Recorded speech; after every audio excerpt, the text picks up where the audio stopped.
Brought to you from Melbourne, Australia, this is the Badminton Podcast, a community for badminton players by badminton players, where we talk badminton, celebrate local heroes, interview players from all walks of life, and push you to grow as a player and a person. Introducing your hosts, Jeff and Henry. Hello everyone out there in our badminton community. And for those that have stumbled upon us, welcome to the Badminton Podcast, proudly sponsored by Volant. My name is Henry. And I'm Jeff. And we're the co-founders of Volant, the brand that gives badminton players an alternative to unsightly conventional badminton wear so they can feel confident and stylish anywhere. We're also here to bring the badminton community together so that we can share the love of our sport with each other and the world. So check us out and shop at www.volantwear.com. There are plenty of free resources there that can also help you with your game as well. And if you want to follow us on social media, our social media handle is Volantwear, VOLANTWEAR. Today, we have yet another professional international player on the podcast, and his name is Toby Penty. Toby Penty is currently the English #1 men's singles player. He's won titles at Grand Prix events, international challenges, and international series tournaments. As a junior, he also won a prestigious Dutch junior title.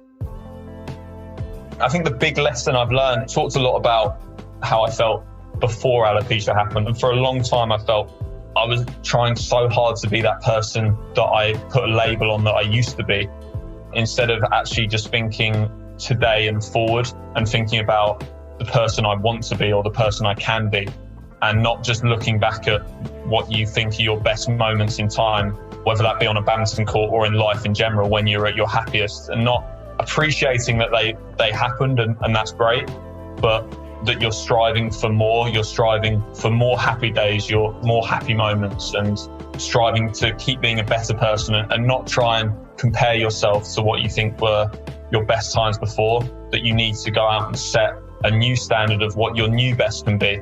I think that's a big thing I've learned, is that you can't set standards up against yourself or who you think you used to be.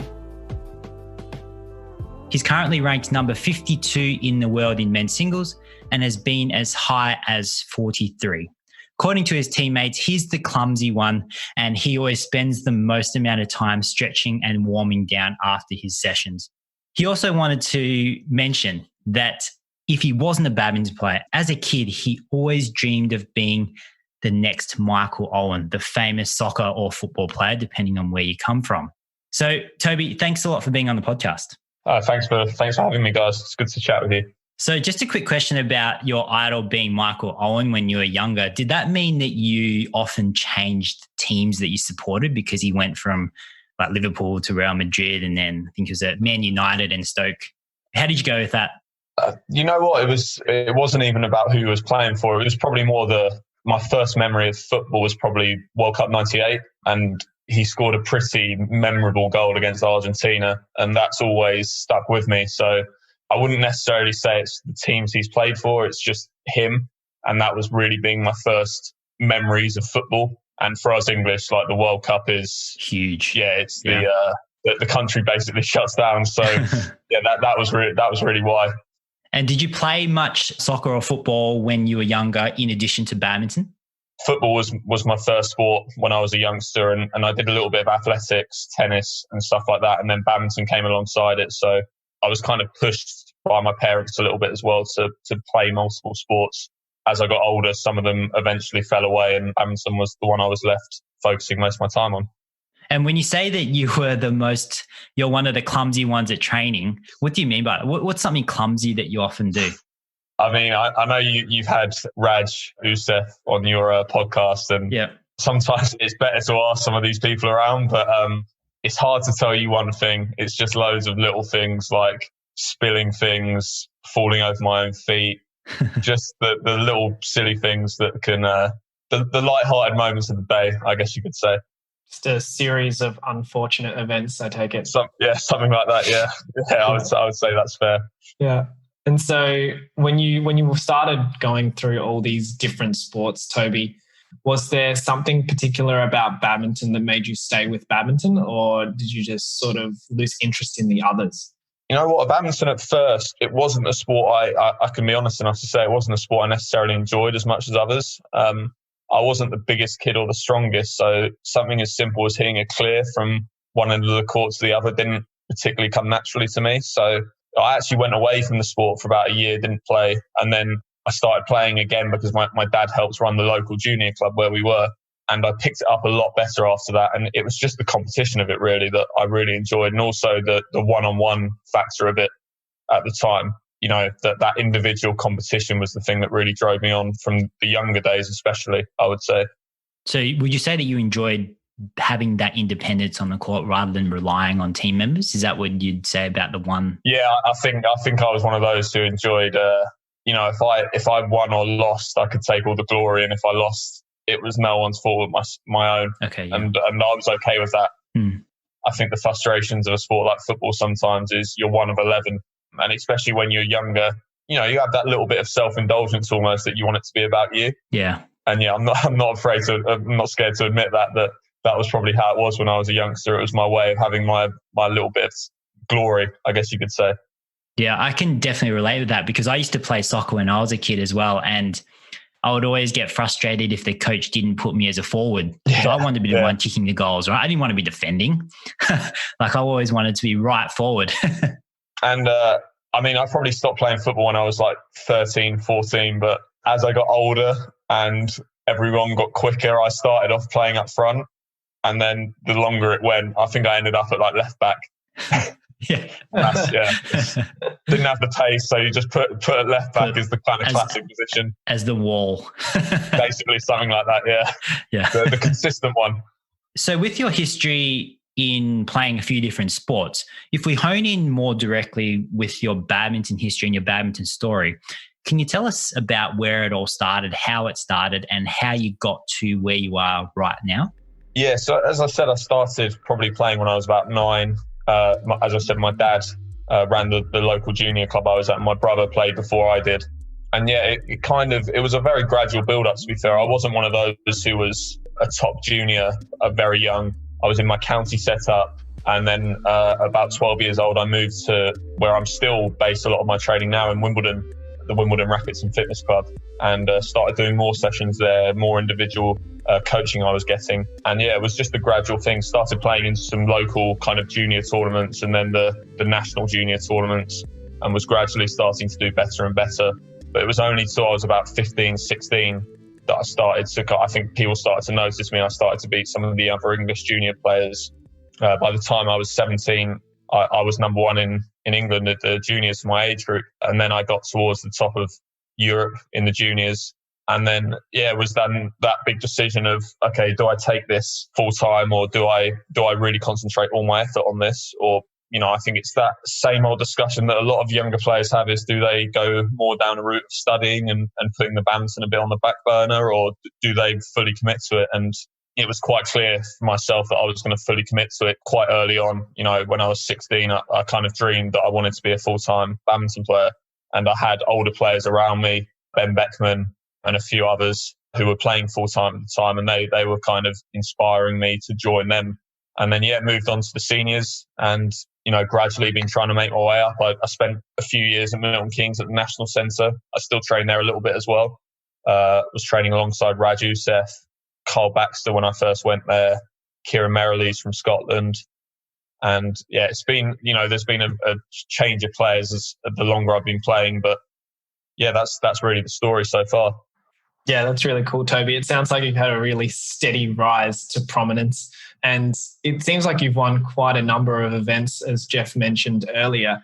Is there any particular event or particular, I guess, memory that is the most fondest to you through your badminton journey?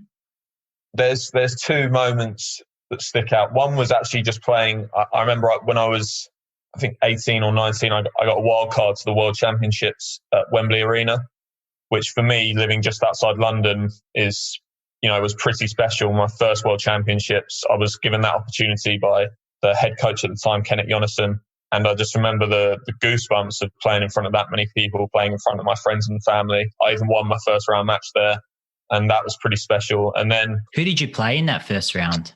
I played Alistair Casey. Okay, yep, Scottish guy. So, I mean, he's a good player, but I think in terms of players I could have drawn, I was probably quite lucky in that sense. Yeah. And then I lost to Sho Sasaki from Japan in the next round. Okay, yeah. Mm-hmm. But then I'd say the other moments really were just the whole 2017 year. I won my first international after losing my first 6 finals. I finally won my first one in Sweden. I won in Ukraine and I won in Scotland all in the same year, which, considering I'd lost all those finals before, to then win 3 international finals on the bounce was, that was pretty special, because you start to wonder if it's ever going to happen. Yeah, that is huge. 6 finals that you came runners up in, and then you had all those victories within the same year. If we dig a little bit deeper into that there, if you look back at it, what do you think was holding you back? Do you think it was a mindset thing? Were the matches close in those 6 finals that you did lose? And did you have any mind shifts in the other finals that you won?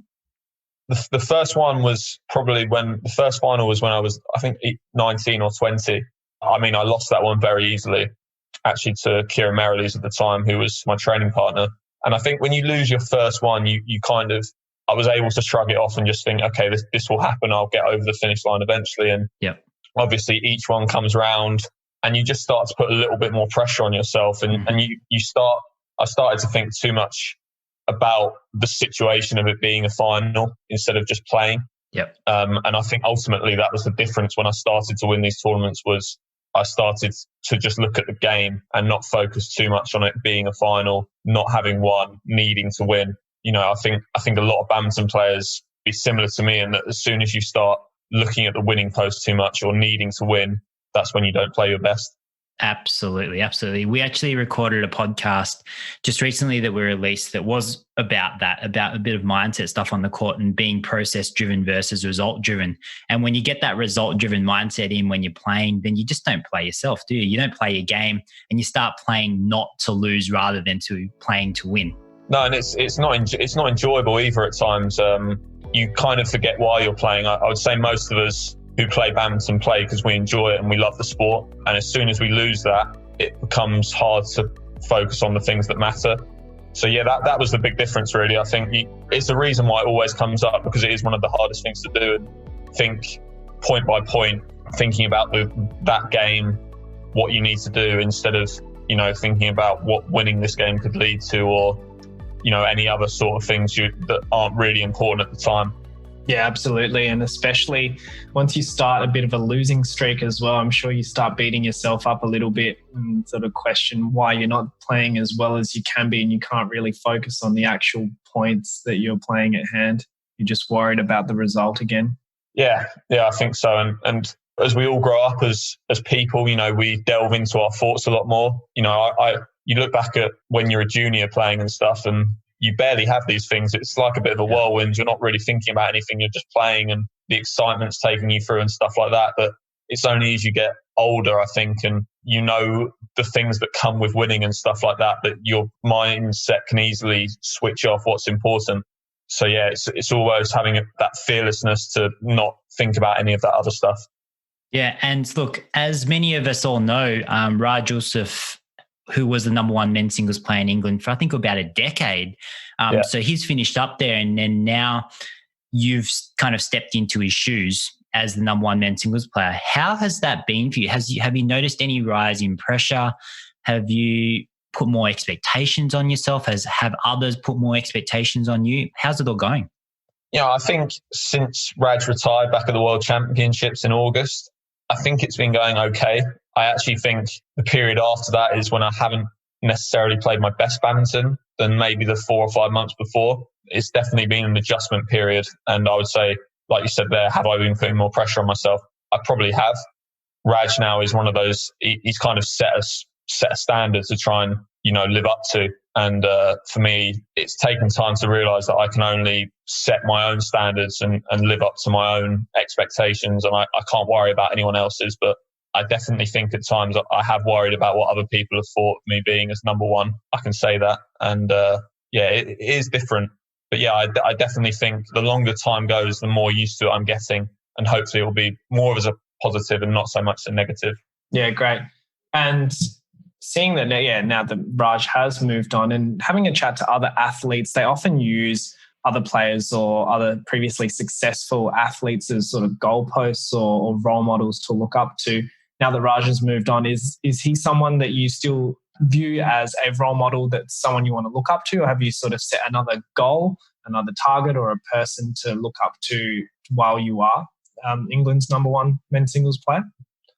First of all, Raj is a close friend. That's the thing that sticks out when I talk about Raj. And he has been a sort of role model figure for me. The amount of time I spent at Milton Keynes and stuff, he was always the guy to look up to and try and compete against in training day in, day out.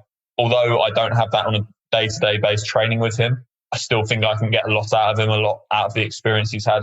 And also, for me, I probably look at Chris Langridge and Marcus Ellis, the men's doubles pair we have who, won Olympic bronze and have had some other really great results. And, I look up to these people who are at the top of the game in our country for advice, the do's and don'ts, especially of the bigger tournaments, because these guys have got big, they've got big tournament mentality. When the big tournaments have happened, they've shown up. So those are the people I really look to for my own sake, I guess. Yeah, I like the way you put that, because I feel that it's definitely a double-edged sword when you do look at top players like Marcus and Chris and Raj, of course, because you can look at it in a way where, especially with Raj, how you are following in his footsteps and saying, I've got all this pressure on myself to all of a sudden produce the results that he does. And it can be something negative where you put too much pressure on yourself. But at the same time, it can also be used as something where you look and say, wow, these players have done these things and they're from my country. They're in the same system that I'm in. It's possible. And I feel that a lot of countries who don't have someone to follow and give them the belief that something is possible, they're the ones that they're struggling, because they can't see a vision out there that's achievable. But for yourself, there's definitely something out there that is achievable, but they're not taking it in a negative light in terms of having to put like these massive expectations on yourself and hindering your progress. What do you think about that?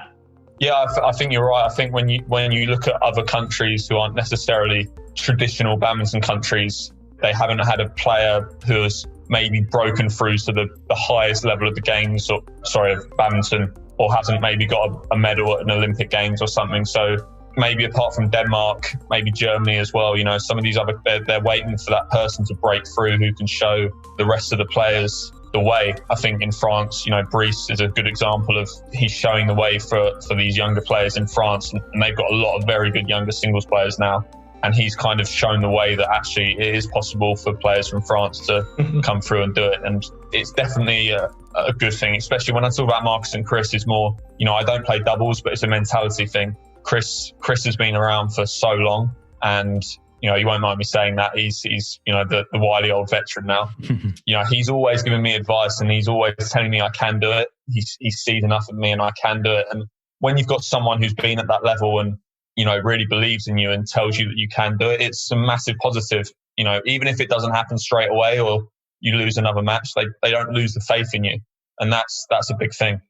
Yeah, having someone to really provide that additional, I guess, positive mindset push for you, it'd be really, really helpful. Yeah. Especially when you do have the challenge of trying to fill someone else's shoes. And talking about challenges, what are some of the biggest challenges that you've had so far in your career, Toby? I'd certainly say injuries have been something that's held me back a lot and been a bit of a negative in terms of, in my senior career, the times where I've been doing my best or got to my highest ranking, I've then been hit by an injury. And it's normally been 3, 4, 5, 6 months at a time. Sometimes it was one injury, get back to training and then get another injury. And yeah, it's tricky. That's been one. The alopecia I've had over the last coming up to 18 months now has been something totally different, away from badminton or injuries and stuff like that. They're part of the sport for everyone, but the alopecia is something totally different and a total different mental challenge. So those have probably been the two main ones. And then also alongside that, after Rio 2016, when we got our funding cut, I was one of the athletes at the time who got my funding taken away. So those, I would say, have been the three main challenges that I've faced so far. Yeah, Toby, they definitely are ones that are quite common, except alopecia, of course. But yeah, the injuries, the funding involved, and then of course the highs and lows of professional badminton, where you really do have to pick yourself up from those really tough situations, because it's not all glory and fame, is it? It's not all about winning those international titles. It's how many times you've lost first round or second round, and those matches that you've had pressure to play in and you've lost. They're the ones that can really have an effect on you. And some people might not see that because they might only look at who is winning at that point in time. Yeah, like the whole thing of the highs and lows is, in general, for most players, there's going to be a lot more lows than there are highs. And it's just being able not to let those lows affect you too much and just keep striving forward, keep pushing forward. Don't let it hit you too hard every time, because there are going to be lows, whatever level you're playing at. I always used to think, the higher you got up the rankings and stuff like that, the easier it would become. But it's actually the total opposite. It becomes harder because you've been around for longer and the challenges of training every day become harder. So you can't let those lows affect you too much, and know that those high moments are also worth it. You're playing because you enjoy it, but I'm also playing so I want to achieve something, and having those lows are part of the journey of then hopefully achieving something great. So, by the time I'm finished, that I can look back and go, it was all worth it. Yeah, and I think the more players that we actually talk to, especially professional players or former professional players who we have on the podcast, it is this conversation about managing the highs and lows. And at the end of the day, because the vision or the love for the sport and the love of what you're doing, the lifestyle that we can actually have, not everyone can have it and experience those things. So even for myself and other people who haven't made it as far as they would have liked, or they've missed out on the top goals that they've set for themselves, they still walk away saying, I'm so glad that I did that. I wouldn't change that for the world, because even though I didn't quite reach it, and hopefully you reach everything you want to reach, Toby, then at the end of the day, it is really about that experience that you've had. And it's an experience like no other. You can't really substitute it for anything. No, and I think like you said there, the one thing you want is, by the time you finish your career, whether it be that you've achieved everything you've wanted or not, you want to be able to walk away happy. I was listening to another podcast yesterday, and the quote that came up was, don't cry that it's over, be happy that it happened. And that really stuck with me. I thought that was a really great quote, because it's so true. You can't look back and be sad that it's not happening anymore. You've got to remember the reason you did it and the things you gained. It's not always just badminton, but the other skills you learn from playing badminton, the teamwork, the planning, all these other little things that go into being a badminton player. Life skills that you don't necessarily always get from going to university or just doing your standard job. So there's so much you can take from being a badminton player.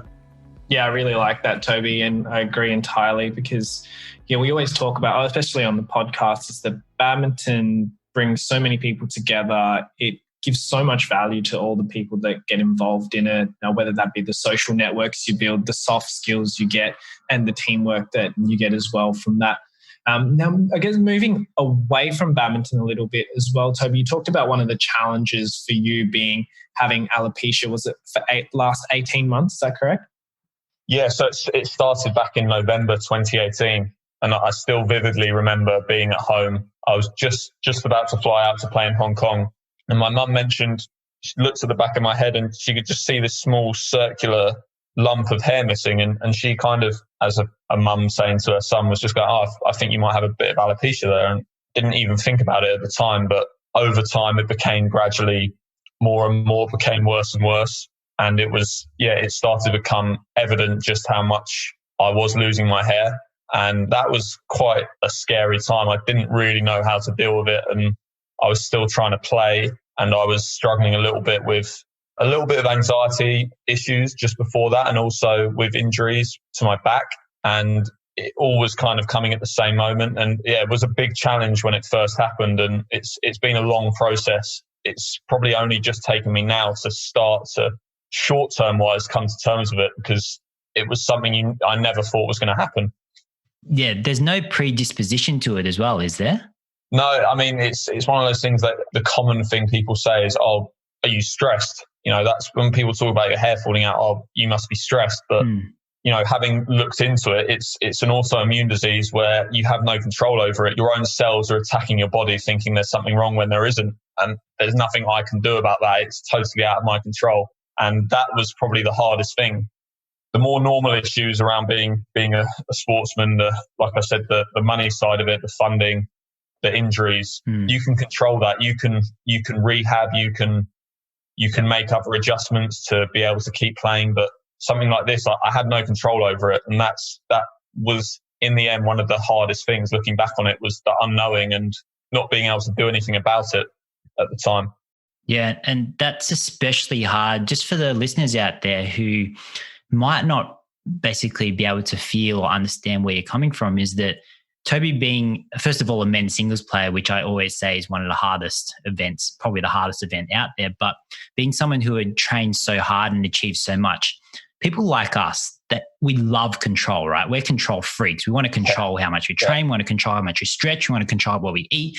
If anyone gets involved in disrupting the flow of the way things are and the way we want things to be, it's not nice for us at all. And obviously this is something completely out of your control. It's added just another kind of layer to your personality because you've had to deal with this.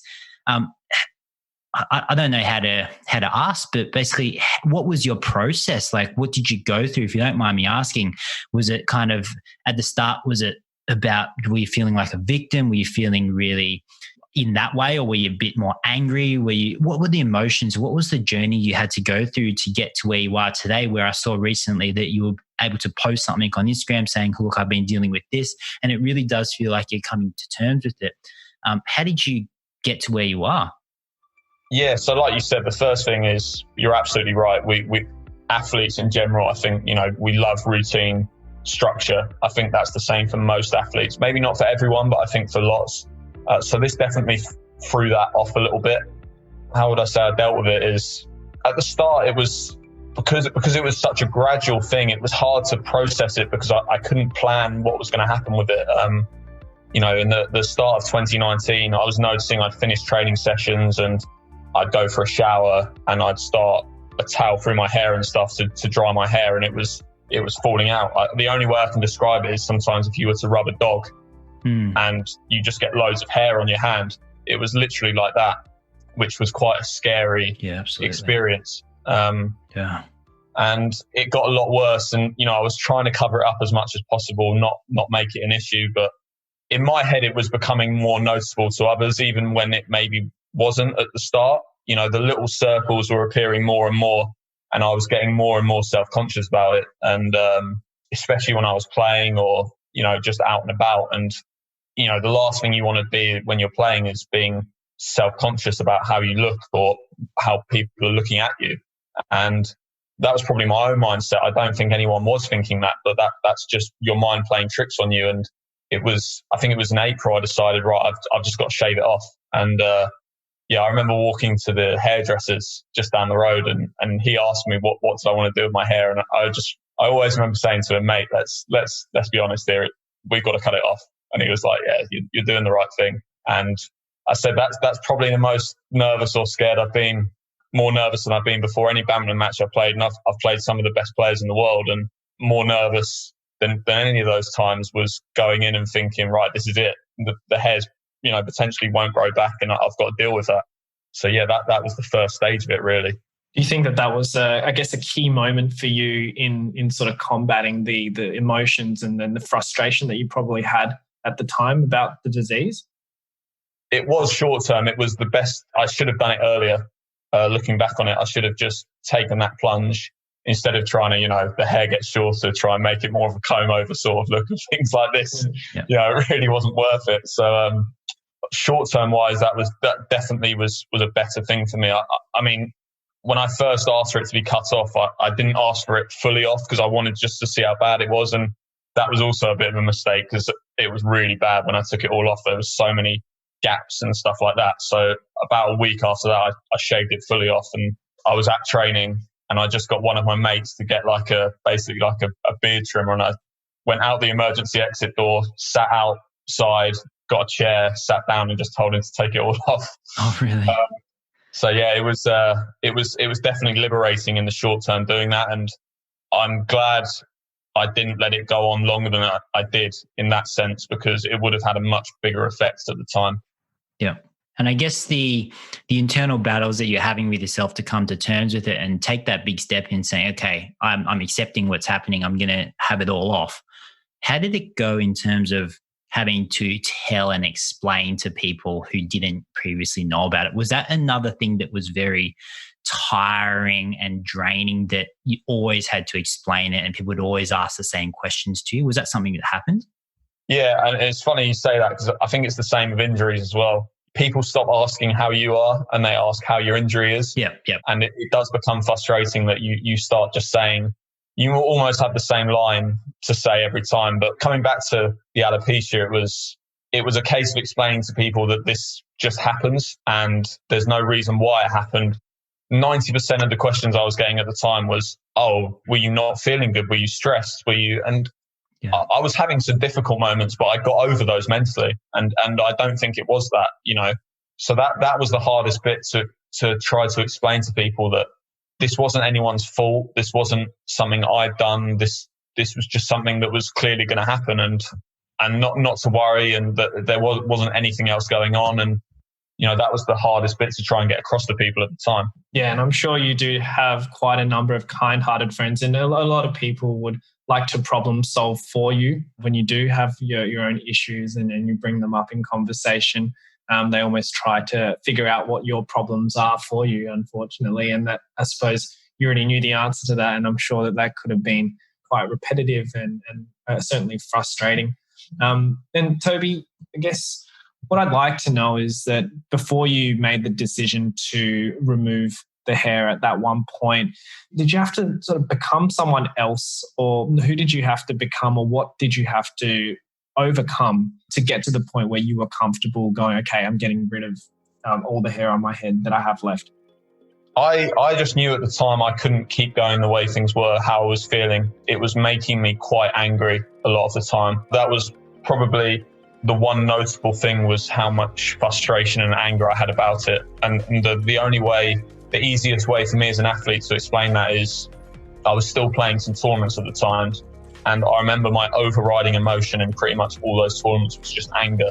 It had nothing to do with the situation that was happening at the time. It was clearly to do with what was happening off the court.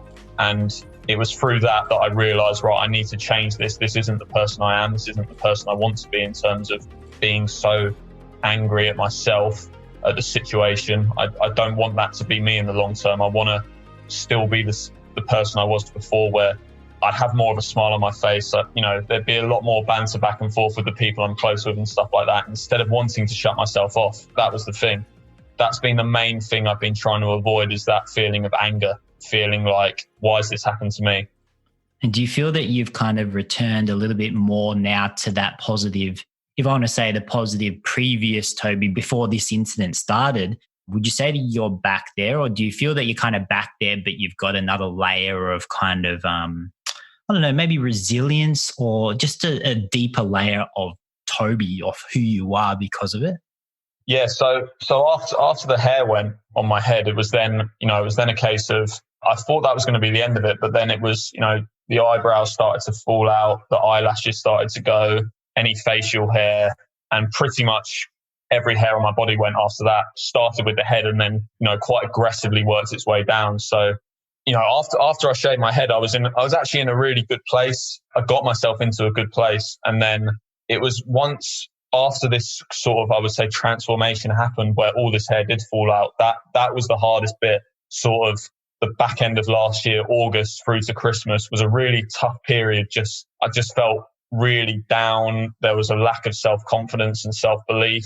And like I said, now is about the time where I'm starting to understand all these things that have happened, and understand the resilience I've had to show to keep going, and understand the things I've had to learn about myself and learn about my mentality. And, you've got to take the positives from these things as well. And like you said, it's given me a deeper layer. It's made me think about things more. It's made me think about other people and the way other people are portrayed, and that you don't know everyone's story. And mine's a lot more obvious because you can see it, but everyone's got their own battle in some sort of way, and everyone's dealing with something. And it's so easy for all of us to judge, but everyone, whether it's something they openly speak about or they don't, has got an issue. And just to be someone who looks out for others as well. Not that I don't think I didn't do that before, but it's definitely made me become more aware of that. Yeah. And on the topic of looking out for others, Henry and I have a good friend who was dealing with IBS, which is irritable bowel syndrome. And there was a big issue with eating and losing all the weight. And he was a gym goer, so he lost a lot of the muscle mass that he put on that he was really proud of, and he couldn't eat, which is one of his most favorite things.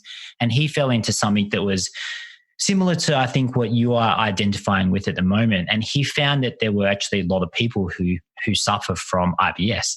Now, were you able to find any groups that had alopecia, and you could, because I know that everyone will say that they understand, and we try to understand as best we possibly can, of course, but of course we're not in that situation.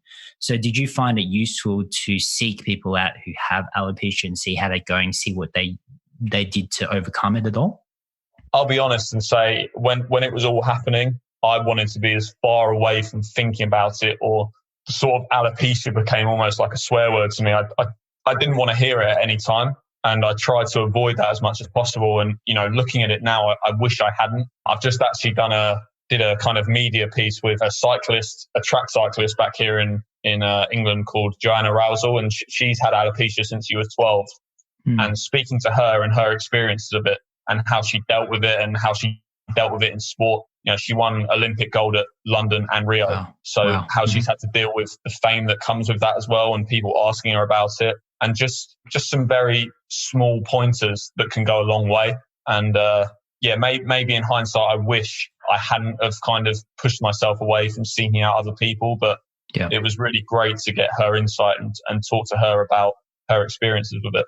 Yeah, and I guess it's just getting to that kind of denial phase at the start, isn't it? Yeah, it's hard. It's hard to find positivity all the time sometimes. And as much as we strive to do that, we're never going to have that. So you've got to find a way. And this is whether you have something going on or not in terms of a condition.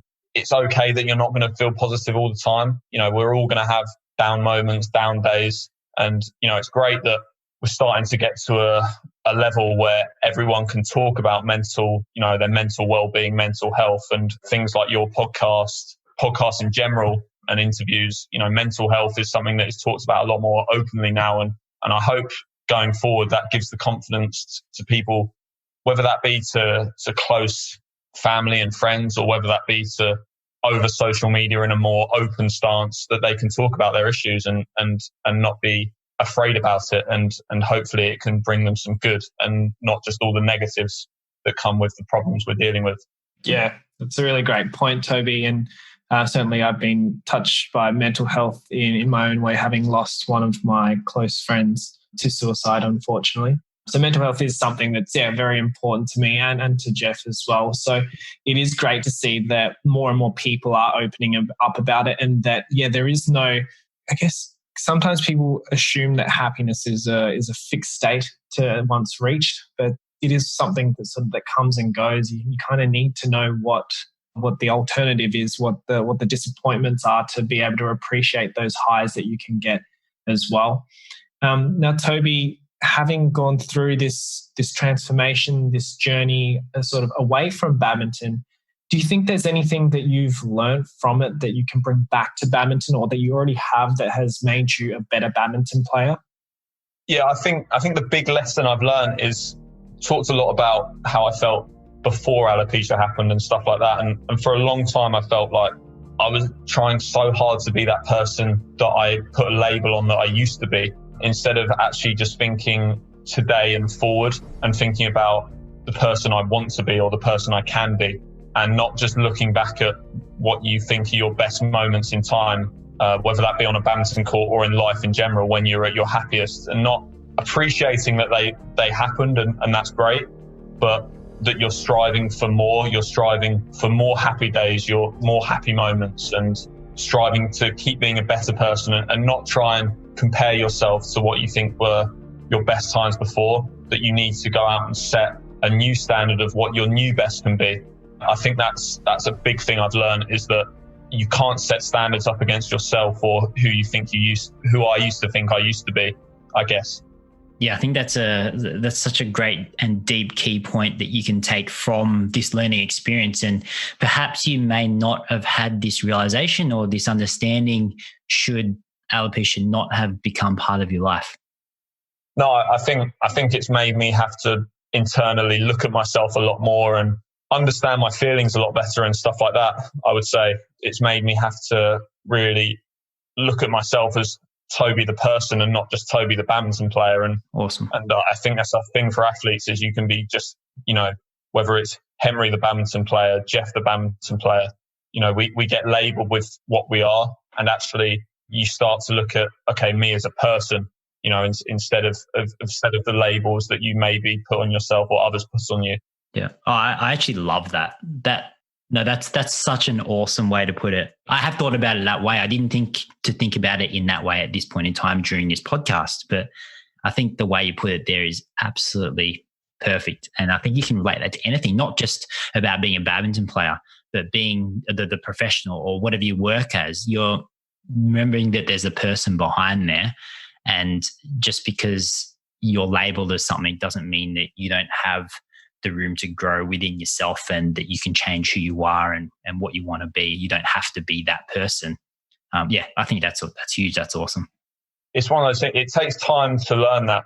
That's another thing, is over time you learn more about yourself. Time is a great asset that we have. We always think about time being something we have a lack of, but over time, we heal from these things and we learn from them. And sometimes time can be just as much as a positive as sometimes people look at it as a negative, that time's running out. Or actually, over time, we learn more about ourselves. We become more as one with ourselves. And I think on a tangent, that's something else I've definitely learned as well, that time is a great healer in general. Awesome. That's awesome. I'm kind of lost for words as to how deep you've gone into this. And I'm really glad that you've been open to basically explore these feelings, because I do feel that the audience will be hearing that in your voice about that resolution, about that understanding and realization. And I can feel it from my side of things here as well. Yeah. And for me personally, it's nice to have a place like this with you guys to talk about it, because it makes me feel better. And, I look at other athletes, and a prime example in England is someone like Tyson Fury, the heavyweight champion boxer now, is how much he's talked about his mental health. And you can clearly see that gives him a positivity that hopefully he's helping someone because of it. Whether that be one person, 10 people, 100, I don't think it matters. I think the fact that, there might be someone on the other end listening to this, or whether it be another podcast or another interview from an online source, someone takes positivity from and can make a massive change for the better, is only a good thing. Yeah, and just also to divert on a tangent a bit, we recently had an interview with one of the Australian players. His name is Daniel Fan. I'm not sure if you know him, Toby, but Yeah, I think I've heard of him, yeah. Yeah, he talked about his injury on his Olympic journey and how his injury put him out of the race. And we dove in pretty deep about the emotions involved and how he felt. And actually after the podcast, he just messaged me and just said, look, that in itself, the podcast hasn't come out yet. And he hasn't heard how it sounds, but he just said that after the conversation we had that we recorded, that he just felt so much better about it just because of the chance to openly explain it. That's a big thing you've raised there, is just the feeling you have sometimes when you've kind of spoken and let all your feelings out. That feeling you have afterwards, you can't really label it. You feel, you almost feel like the weight of the world's been lifted off your shoulders. Yeah. Every time. Yeah. And you can't put a price on that feeling sometimes. And the best chats I've had sometimes have been with people I'm necessarily not that close with. Depth of speaking to you guys. I went to see someone back in October last year. I went to see a psychiatrist about it because I was really struggling at the time and I was really low. And coming out of that just made me feel so much better. And I didn't know this person. We didn't know each other on a personal level, but just the way we could talk in such depth about it was, I came out thinking, everything is going to be okay. I'm so glad that we brought this up, is that there used to be this stigma about mental health and seeing someone.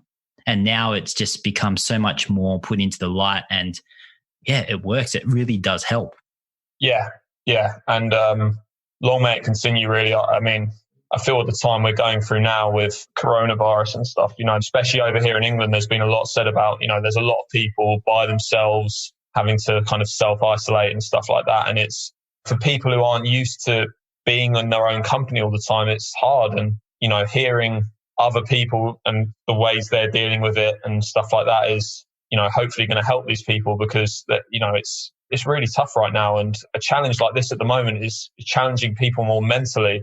They're not struggling with the disease or something, but they're in lockdown and stuff like that. And it's more of a challenge on the mental health than it is the physical. Yeah. And so Toby, for those people that, are so used to, additional contact, that have now been, forced into isolation because of what's happening with coronavirus around the world, is there any sort of take-home pieces of advice that you could give to them, those that might be feeling a bit lonely, that might feel a bit disconnected from the rest of the world and just not quite right and not in the best space possible, who may not necessarily have people around them like yourself with your family at home? What kind of advice or actions would you recommend to someone like that right now?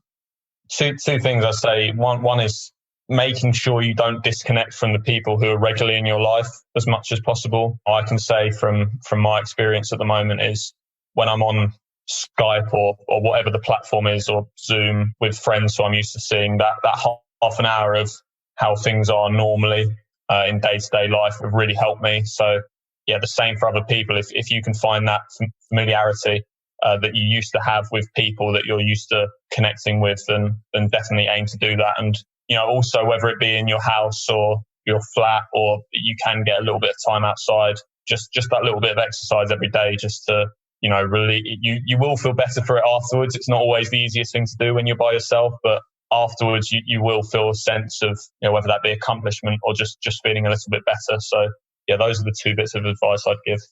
Awesome. So yeah, for everyone out there who's stuck inside like I am by myself, I don't have my family with me. Yeah, just trying to stay in contact with everyone that you can stay in contact with, whether that be on, like Toby said, Skype, Zoom, Messenger, etc., etc. And of course, trying to make sure that you do get out and do some exercise, even if it's within your living room, because yeah, it is hard to bring that motivation, especially when there's no one around. But you do feel a lot better after it. So Toby, we've really dug in deep in this podcast here about the feelings that you had and the processes you went through when you're dealing with alopecia. And I feel that the audience here will really be able to get something out of this. Even if someone's not directly dealing with mental health in itself, I think there's so much value in just the idea about you having to manage things in certain ways and being open to it, being directly managing something rather than trying to avoid the fact that it's happening, even though it's really hard. But even if you can take it face on and accept it so that you can start healing from it. So I really enjoyed this podcast. So for all the listeners out there who are interested in your story and to see where you're going, what tournaments you're playing and how you're doing, how can they follow your progress? Yeah, so you can follow me on Instagram, I think at Toby Penty 1, and I think the same on Twitter as well. I think that's the same handle on both. So yeah, feel free to follow me on there. Twitter, I'm probably speaking more football about. I'm a big Fulham fan, so I'm probably speaking about that a lot more. But yeah, if you can, or if there's anyone who wants to, those are the two places to follow me. Awesome. So everyone listening, make sure you do follow Toby in his badminton journey and also his personal journey dealing with alopecia as well, because he's doing an awesome job of it and really a role model for anyone out there who is dealing with difficult things during their time. So from everyone here, from all the listeners and from Henry and I at the Badminton Podcast and Volant, Toby, we just want to say thank you so much for coming on. Oh, thank you very much. I appreciate you guys having me on and letting me share a bit of my own insights with you. It's been good fun. Fantastic. So from us here at Volant and the Badminton Podcast, thanks so much for everyone that has tuned in. We're really happy that we are getting lots of international badminton players on, and we want to continue to do so we can keep showing you the behind the scenes and the insights of the world's best badminton players. And look, even if they're not the world's best and they're social players or state players, they do have awesome stories to tell, and we want to hear them because we want to build our badminton community from the inside out and the outside in, and just connect all of us together, because we're really truly proud to be playing our sport, because it's an absolutely awesome sport. So make sure you do share this podcast with everyone that you know, and share your love of the sport with everyone as well. And if you just love badminton and you want to get in contact with us and you want to be on the podcast, I'm sure you have a story to tell as well. So please get in contact with us if you are interested, or if you know anyone that is. And if you do want to get connect with us, then you can connect with us via Instagram, Facebook, YouTube, LinkedIn, and TikTok via our social media handle, Volantwear, VOLANTWEAR. You can also find a lot of free resources on our website to make you better at the game and maybe even better as a person.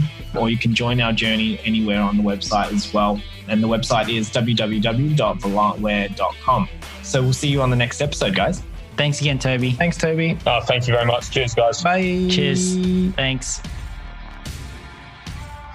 This podcast was brought to you by Volantwear, the most versatile badminton apparel you'll ever own.